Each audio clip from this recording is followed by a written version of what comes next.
మన అందరికీ పాత కథలంటే హ్మ్. చాలా ఇష్టం కదా. అవును. ముఖ్యంగా మనల్ని ఆలోచింపజేసే కథలు హ్మ్. కొన్నిసార్లు కుదిపేస్తాయి కూడా. సరిగ్గా. ఈరోజు మనం అలాంటి ఒక కథనే లోతుగా పరిశీలించబోతున్నాం. ఇది సుమారు 2000 సంవత్సరాల క్రితం నాటిది. బౌద్ధ గ్రంథాల నుండి కదా. అవును, బౌద్ధ సన్యాసులు రాసిన థేరీగాథ అనే గ్రంథం నుండి. థేరీగాథ అంటే పెద్ద వయసు సన్యాసునుల పద్యాలు అని అర్థం. ఇందులో ఆ మహిళలు తమ అనుభవాలను, వాళ్ల సవాళ్లను, విజయాలను కూడా. అవును, విజయాలను కూడా పద్యరూపంలో రాసుకున్నారు. ఈరోజు మనం మాట్లాడుకునే శుభ కథ అందులో చాలా నాటకీయమైనది, శక్తివంతమైనది కూడా. కథా నేపథ్యం చూస్తే చాలా ప్రశాంతంగా మొదలవుతుంది. సుభా ఒక యువ బౌద్ధ సన్యాసిని. ఉమ్, జీవకుడు అనే వ్యక్తికి చెందిన ఒక అందమైన మామిడి తోటలో నడుస్తూ ఉంటుంది. కాని ఆ ప్రశాంతత ఎక్కువసేపు ఉండదు. అవును, అక్కడ ఆమెకు ఒక అనూహ్యమైన సంఘటన ఎదురవుతుంది. ఇది కేవలం ఒక వ్యక్తిని ఎదుర్కోవడం కాదు, కాదు, రెండు భిన్నమైన ప్రపంచ దృష్టికోణాల మధ్య జరిగిన ఒక ఘర్షణ అన్నమాట. ఆ ఘర్షణను, ఆ సంభాషణను ఇప్పుడు మనం విశ్లేషిద్దాం. సరే, కథలోకి వెళ్తే సుభా ఆ మామిడి తోటలో ఒంటరిగా నడుస్తోంది. అప్పుడు ఒక యువకుడు మూలంలో అతన్ని ధూర్తుడు అనంటారు. ఉమ్, ఒక దుర్మార్గుడు. అవును, అతను ఆమె దారికడ్డుగా నిలుస్తాడు. ఇక్కడ నాకు ఆశ్చర్యం కలిగించిన విషయం ఆమె స్పందన. ఆమె అస్సలు భయపడలేదు, పారిపోవాలని కూడా చూడలేదు. చాలా ధైర్యంగా, సూటిగా అతన్ని ప్రశ్నించింది. ఆమె మాటలు చూడండి. నేను నీకేమి అన్యాయం చేశానో, నా దారికి ఎందుకు నిల్చావు అని అడుగుతుంది. ఆ తర్వాత ఒక సన్యాసినిని తాకడం మర్యాద కాదు అంటుంది. అంటే ఆమె తన వ్యక్తిగత భద్రత గురించి మాత్రమే మాట్లాడుతోండలేదు. లేదు, అంతకంటే లోతైన విషయం మాట్లాడుతోంది. ఆమె తన ఆధ్యాత్మిక స్థితిని, ఆ సన్యాస దీక్షనే ఒక కవచంలా ముందుకు పెడుతోంది. ఓ, నా గురువు బుద్ధుడు, నాది పవిత్రమైన మార్గం, నా మనసులో మలినం లేదు, నీ మనసు కామంతో నిండి ఉంది, అలాంటి నువ్వు నన్నెందుకు అడ్డుకుంటున్నావు అని నిలదీస్తోంది. అంటే మొదటి మాట నుండే ఆమె ఈ ఘర్షణను వ్యక్తిగతం నుండి తాత్విక స్థాయికి తీసుకెళ్ళిందన్నమాట. ఖచ్చితంగా. నేను వేరు, నా మార్గం వేరు, నీ ఆలోచనలు వేరు అని చాలా స్పష్టంగా చెప్పేసింది. ఇది అద్భుతమైన మానసిక స్థైర్యం. ఇది భయం నుండి వచ్చిన ప్రతిస్పందన కాదు. కాదు, జ్ఞానం నుండి వచ్చింది. బౌద్ధ శిక్షణలో మనసును నిగ్రహించడం, వస్తువులను యథాతథంగా చూడటం నేర్పిస్తారు కదా. అవును. ఆమె ఆ యువకుడిని ఒక ప్రమాదంగా కాకుండా కామంతో నిండిన ఒక అశాంత మనసుగా చూస్తోంది. అందుకే ఆమె వాదనలో అంత స్పష్టత ఉంది. అయితే ఆ ధూర్తుడు ఆమె మాటల్లోనే ఆ తాత్వికతను గ్రహించినట్లేడు. అతను ఆమెను ఒక సన్యాసినిగా చూడటం లేదు. లేదు, కేవలం ఒక అందమైన యువతిగా చూస్తున్నాడు. అవును, అతనామెను ప్రాపంచిక సుఖాల వైపు ప్రలోభపెట్టడానికి చాలా గట్టిగా ప్రయత్నిస్తాడు. అతని మాటలు వింటుంటే ఆ సమాజంలో దేనికి విలువిచ్చేవారో అర్థమవుతోంది. నిజమే. అతని వాదన మొత్తం యవ్వనం, సౌందర్యం, భోగం చుట్టూ కిరుగుతోంది. ఏమంటాడు? అతను ఇలా అంటాము: నీవు నవయవ్వనవతివి, దోషరహితురాలివి, ఈ సన్యాసం నీకెందుకు? ఈ కాషాయ వస్త్రాలు విసిరికొట్టి రా, ఈ పూలతోటలో నాతో ఆనందించు అని. అంటే వసంత ఋతువు ఆనందాన్ని, పూల సువాసనలను వర్ణిస్తూ, అవును, ఇంద్రియ సుఖాలే జీవిత పరమావధి అని అతని నమ్మకం. అతను కేవలం ప్రలోభపెట్టడమే కాదు, భయపెట్టడానికి కూడా ప్రయత్నిస్తాడు. అవును, ఒంటరిగా ఈ భయంకరమైన అడవిలోకెందుకు వెళ్తున్నావు? ఇక్కడ క్రూర మృగాలు, మదించిన ఏనుగుల గుంపులుంటాయి అని హెచ్చరిస్తాడు. ఒక రకంగా అతను బయట ప్రపంచం ప్రమాదకరమైనది, నా రక్షణలో ఉండు, సుఖంగా బ్రతుకు అని చెప్పకనే చెబుతున్నాడు. అతని ప్రలోభాల జాబితా ఇంకా చాలా పెద్దది. ఆమె సౌందర్యాన్ని ఆకాశానికెత్తుతాడు. కాచిన బంగారంలాంటి శరీరం అంటాడు. అప్సరా, కిన్నెర ఇలాంటి పోలికలు. అవును, ఆ తర్వాత అసలు విషయానికొస్తాడు. భౌతిక సుఖాలను ఎరగా వేస్తాడు. పెద్ద భవనాలు, సేవకులు, పట్టువస్త్రాలు, బంగారం, ముత్యాలు, రత్నాల ఆభరణాలు. అది చాలా ముఖ్యమైన పరిశీలన. అంటే అతని దృష్టిలో సౌందర్యమనేది ఇతరులు ఆస్వాదించడానికి, ప్రదర్శించడానికి మాత్రమే ఉంది. అంతే, దాన్ని అలా వృధా చేయడం ఒక నేరం అన్నట్లుగా మాట్లాడుతున్నాడు. అతని ప్రపంచ దృష్టికోణం అదే. విలువ అనేది ఇతరుల గుర్తింపు, భోగం మీద ఆధారపడి ఉంటుంది. యవ్వనం, అందం శాశ్వతం కాదు, కాబట్టి అవి ఉన్నప్పుడే వాడుకోవాలి. కరెక్ట్.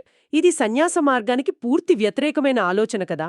సన్యాసంలో విలువ అంతర్గత శుద్ధిలో, శాంతిలో ఉంటుంది. ఇప్పుడు ఈ రెండు దృక్పథాలు ముఖాముఖీ తలపడుతున్నాయి. అవును. ఇన్ని రకాలుగా ప్రలోభపెడుతున్నాడు. సౌందర్యాన్ని, సంపదను, సుఖాలను ఎరగా వేస్తున్నాడు. ఒక సాధారణ యువతి అయితే బహుశా ఆ మాటలకు లొంగిపోవచ్చు. కావచ్చు. కాని సుభా ఒక సన్యాసిని. ఆమె స్పందన ఎలా ఉండి ఉంటుంది? ఇక్కడే కథ పూర్తిగా మలుపు తిరుగుతోంది. ఆమె అతని వాదనలను ఒక్కొక్కటిగా ఖండించదు. లేదు, బదులుగా అసలు వాదన యొక్క పునాదినే కూల్చేస్తుంది. ఆమె సమాధానం ఒక మేధోపరమైన సర్జికల్ స్ట్రైక్ లాంటిది. అతను ఏ శరీరాన్నైతే ఆరాధిస్తున్నాడో ఆ శరీరం యొక్క వాస్తవ స్వరూపాన్ని ఆమె నిర్దాక్షిణ్యంగా వివరిస్తుంది. నాకు అత్యంత ఆశ్చర్యం కలిగించిన విషయం ఆమె తన శరీరాన్ని సంబోధించిన తీరు. ఆమె తన శరీరాన్ని శ్మశానానికి వెళ్లే పాడుకాయమంటుంది. కుళ్ళిపోయే శవమని కూడా అంటుంది. అవును, వినాశకరమైన ఎముకల గూడువైన ఈ శరీరంలో నీకు ఏ అవయవం అద్భుతంగా కనబడుతోంది అని సూటిగా నిలదీస్తోంది. ఇది వినడానికే చాలా తీవ్రంగా ఉంది. నిజమే, మనం మన శరీరాల గురించి అంత కఠినంగా ఎప్పుడూ ఆలోచించం కదా. అస్సలాలోచించం. మరి ఈ దృక్పథం ఎక్కడ్నుండి వస్తోంది? ఇది బౌద్ధ ధర్మంలోని అనిత్య మరియు అనాత్మ సిద్ధాంతాల నుండి వస్తుంది. అనిత్య అంటే అశాశ్వతత్వం. అంటే ఏదీ శాశ్వతం కాదు, ఏదీ శాశ్వతం కాదు, అన్నీ మారుతూ ఉంటాయి. అతను ఆరాధించే యవ్వనం, సౌందర్యం కూడా క్షణికమైనవే. ఇక అనాత్మ అంటే శాశ్వతమైన నేను లేదా ఆత్మ అంటూ ఏదీ లేదు.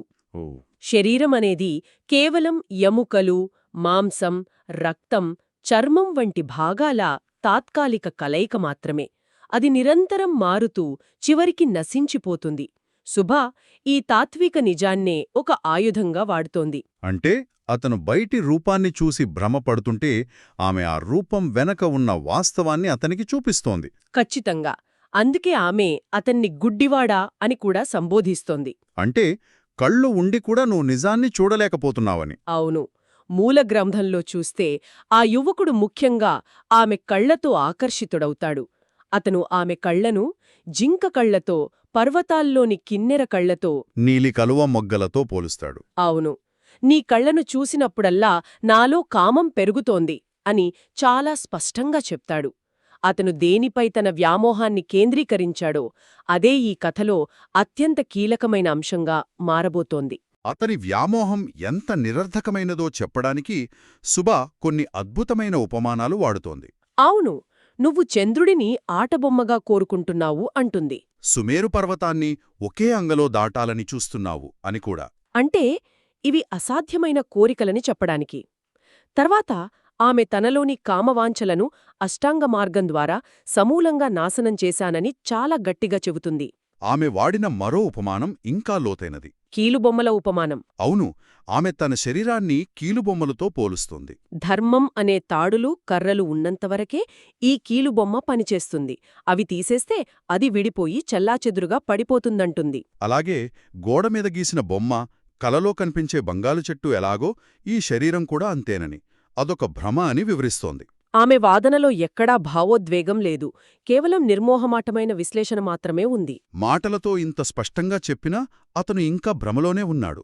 ముఖ్యంగా ఆ కళ్ల సౌందర్యం నుండి బయటపడలేకపోతున్నాడు. అక్కడే కథ అత్యంత నాటకీయమైన, ఊహించుని మలుపు తీసుకుంటుంది. అతను మాటలతో వినడని గ్రహించిన సుభా అతని భ్రమను శాశ్వతంగా తొలగించడానికి ఒక సాహసోపేతమైన చర్యకు పాల్పడుతుంది. ఇది ఈ కథకే పరాకాష్ఠ. సుభ ఏమాత్రం సంకోచించకుండా తన కుడికన్నును పెకిలించి అతని చేతిలో పెడుతుంది. ఒక్క నిమిషం. ఈ కళ్లే కదా నీకు అందంగా కనబడుతున్నాయి, ఇవిగో తీసుకో అని అంది. ఆమె నిజంగా తన కన్ను పెగిలించిచ్చిందా? ఇది నమ్మశక్యంగా లేదు. అంటే ఇది కేవలం ఒక అలంకారికమైన కథనమా లేక అక్షరాలా జరిగిందని మనం భావించాలా? ఇది చాలా మంచి ప్రశ్న. ఒక వ్యక్తి తన కన్ను తానే పెకిలించుకోవడానికి ఎంత మానసిక స్థైర్యం కావాలి? అది వైరాగ్యమా లేక అతని అజ్ఞానాన్ని తొలగించాలనే కరుణ? దీన్ని మనం రెండు విధాలుగా చూడవచ్చు. అక్షరాలా జరిగిందని భావిస్తే అది ఆమె అసాధారణమైన నిర్లిప్తతను, ధర్మం పట్ల ఆమెకున్న నిబద్ధతను చూపిస్తుంది. తన శరీరంపై కూడా తనకు మమకారం లేదని నిరూపిస్తుంది. సరే, రెండోది ఇదొక శక్తివంతమైన రూపకం. అతని భ్రమను పగలగొట్టడానికి మాటలు సరిపోలేదు. సత్యాన్ని కళ్లకు కట్టినట్లు చూపించడానికి ఇంత తీవ్రమైన చర్య అవసరమైంది. ఇది అతనిపై హింస కాదు, అతని అజ్ఞానంపై చేసిన దాడి. కరెక్ట్, అతని అజ్ఞానంపై చేసిన దాడి. మరి ఆ చర్య యొక్క ప్రభావం ఎలా ఉంది? తక్షణం అపారమైనది. మూలం ప్రకారం దానితో ఆ ధూర్తుని కామమంతా నీరుగారిపోయింది. ఓ అతను ఏ కళ్ళనైతే ఆరాధించాడో అవి శరీరం నుండి వేరుపడగానే అతనిలోని భ్రమ మొత్తం తొలగిపోయింది. అంటే అతను ఆరాధించిన సౌందర్యం ఆ కంటిలో లేదు. లేదు, కేవలం అతని దృష్టిలోనే, అతని మనసులోని భ్రమలోనే ఉంది. శరీరం నుండి వేరుపడిన ఆ అవయవం ఇప్పుడు కేవలం అసహ్యకరమైన ఒక మాంసపు ముద్దగా మారింది. ఆ క్షణంలో అతనిలో పూర్తి పరివర్తనొస్తుంది. వస్తుంది. అతను షాక్ నుండి తేరుకుని ఆమె కాళ్లపై పడి క్షమించమని వేడుకుంటాడు. తన తప్పుని పూర్తిగా గ్రహిస్తాడు. అవును, ఆమెపై దాడి చేయడమనేది మండుతున్న నిప్పును పట్టుకోవడం లాంటిదని, విషసర్పం తోకతొక్కడం లాంటిదని ఒప్పుకుంటాడు. ఆమెను సోదరి అని సంబోధించి నమస్కరించి వెళ్ళిపోతాడు. ఇది చాలా కీలకం. ఆమె అతన్ని శత్రువుగా చూడలేదు. లేదు, అజ్ఞానంలో ఉన్న ఒక వ్యక్తిగా చూసింది. అందుకే ఆమె చర్యలో క్రూరత్వం లేదు, ఒక రకమైన కరుణ ఉంది. అతని భ్రమను తొలగించాలనే తపన ఉంది. ఆ సత్యం అతనికి అర్థమవగానే అతనిలోని కామన్ స్థానంలో గౌరవం, పశ్చాత్తాపం వచ్చాయి. అవును, కథ ముగింపు కూడా అంతే అద్భుతంగా ఉంటుంది.